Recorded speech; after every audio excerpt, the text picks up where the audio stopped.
કૃષ્ણ જય દ્વારકાધીશ। આજ આપણે બનાવીશું ટમેટાની ચટણી।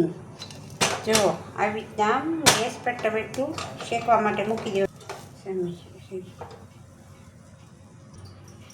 આવી રીતના એક ટમેટાને એક કરીને બધા ટમેટાને શેકી લેવાના।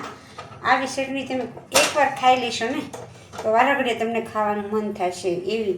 ને આપણે શિયાળામાં તો બધાની વાડીમાં ટમેટા તો અઢળક પ્રમાણમાં હોય।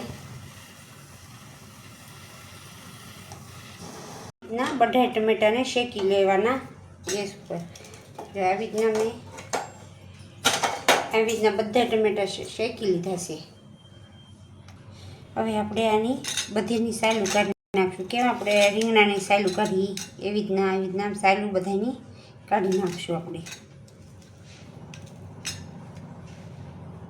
આવું ચાકુના મદદથી ઝીણા ઝીણા ટુકડા કરીશું। આ બધી સાલ કરી નાખી। હવે ચાકુની મદદથી આવી રીતના હવે આપણે આ જારમાં નાખીશું ટમેટા। ચૂંદો થોડાક ટુકડા કરેલા છે એ આ જારમાં નાખીશું આપણે।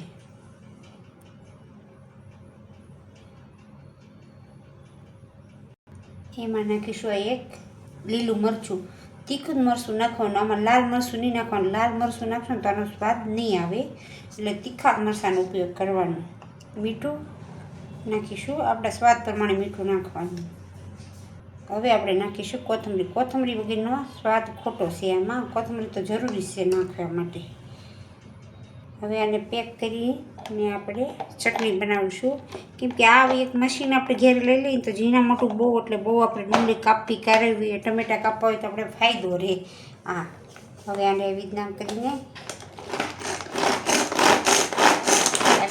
આમાં કરીશું એટલે